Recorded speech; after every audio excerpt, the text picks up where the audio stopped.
Hopefully saying bye-bye to that rain and the cooler temperature, as we certainly hope so. Good morning at 6 o'clock here on your Tuesdays. We give you a nice shot there of the downtown skyline. Clearer skies finally, and we know we'll see the sun peak up there in less than an hour here this morning, but we're so glad you're with us this morning.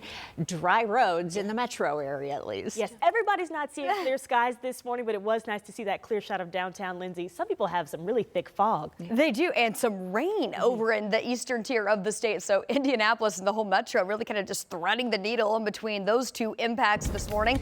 So I'm not complaining, but I do want to let our friends know if they are being impacted by rain or fog, exactly what's going on in their neighborhoods. Let's start with live Doppler 13 radar.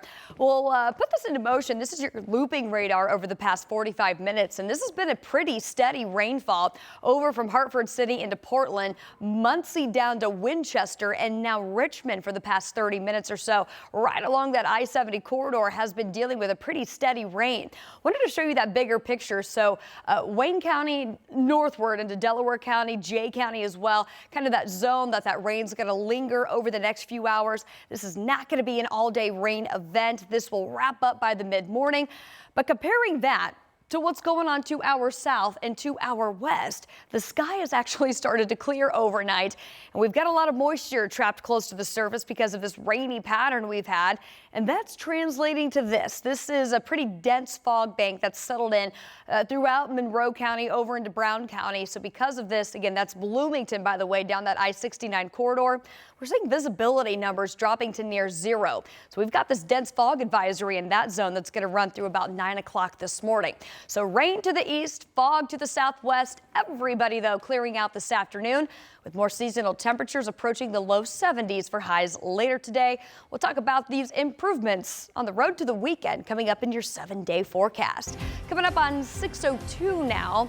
Still following this pretty big issue over in east central Indiana along I-70.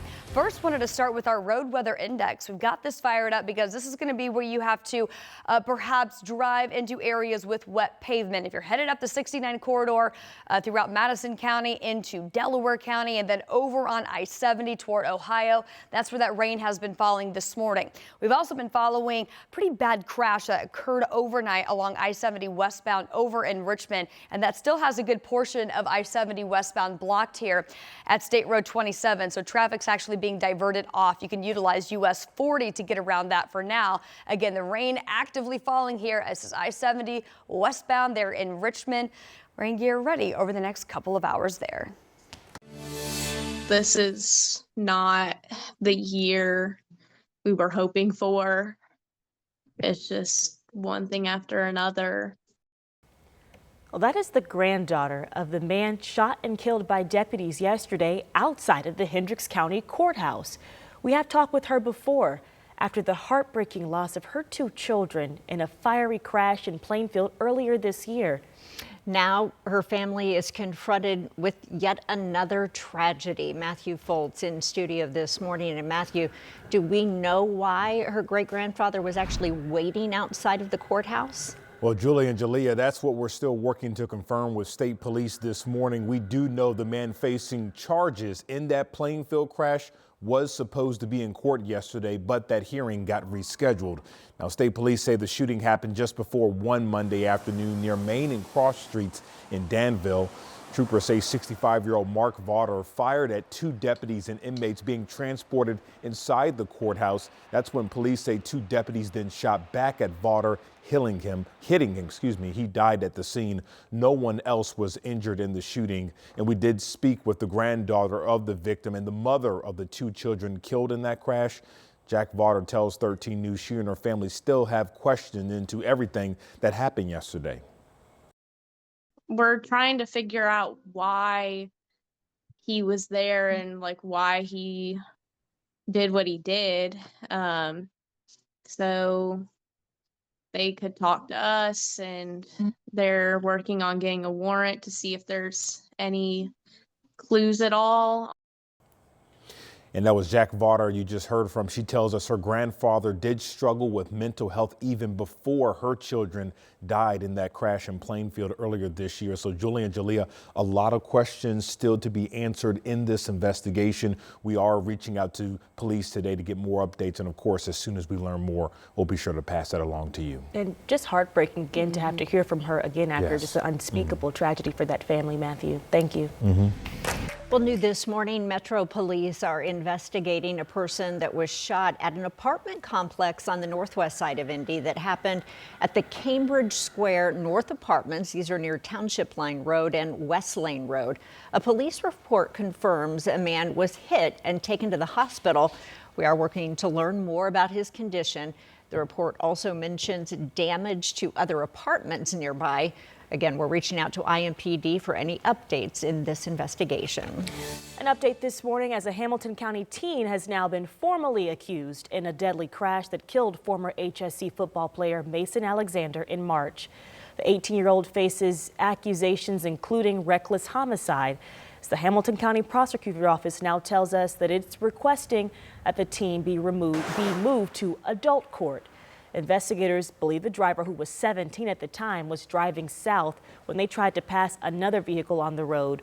Police said that driver noticed an oncoming SUV and then overcorrected to avoid a crash and ended up running into a tree on the side of the road. That car caught fire, killing Mason Alexander, who was a passenger. This morning, we're getting some new insight into a deadly shooting on Indy's southwest side. We know this happened more than 2 weeks ago, which was on April 17th. New documents say witnesses saw Forrest Grant and the suspect get into an argument at a bus stop near Morris Street and Belmont Avenue. Now, those documents also reveal a relative of the suspect told police the alleged shooter called them and said, "I didn't mean to. He was going to pull his gun first. I'm a hothead, and I shot him." A 22-year-old is facing charges in connection to that shooting. Well, Indianapolis Public Schools, along with a former teacher, are being sued. The lawsuit alleges the school allowed a pattern of physical abuse against a 6-year-old child with special needs.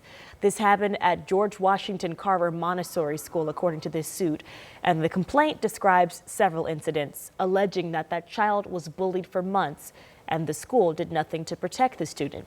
The lawsuit alleges the abuse became so bad that the child required surgery after they were pushed off of playground equipment. A former IPS teacher, Julius Jonikin, is named in that suit. He is facing another lawsuit for filming a fight between students at the same school. IPS settled in connection to that incident, paying the victim's mother $1.2 million. And just minutes ago, we received a statement from IPS about this most recent lawsuit, saying in part, Indianapolis Public Schools strongly disagree with the claims put forward in this lawsuit. The safety and security of our students and staff has been and will always be our top priority. Because this is an active lawsuit, we cannot comment further.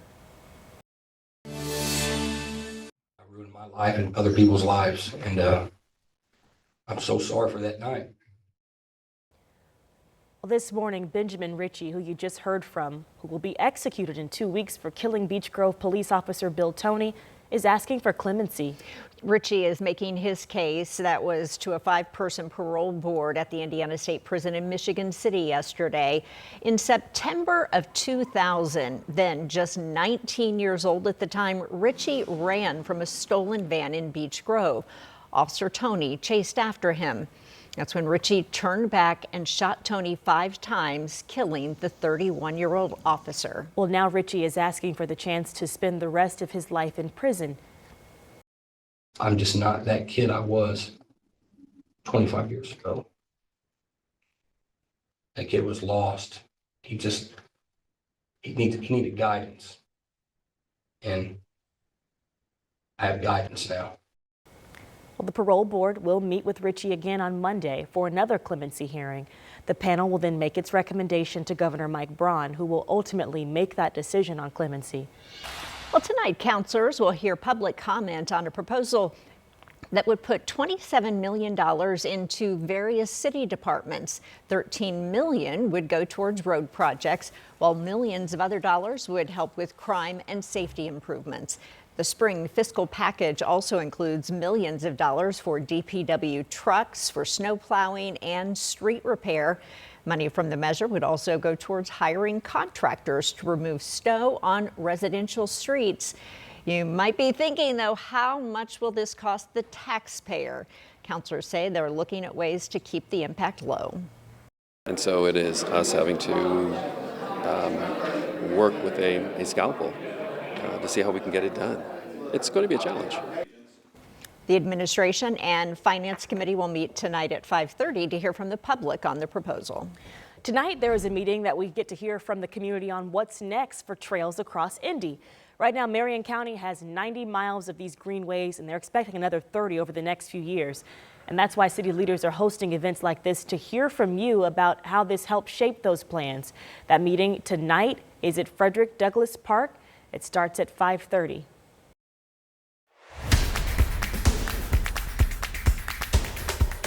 Well, tonight the Pacers are back on the court in Cleveland for Game 2 of the Eastern Conference semifinals against the Cavs. The Pacers are coming off that big win, Game 1, 121-112. Tyrese Halliburton finished that game up Sunday night with 22 points and 13 assists.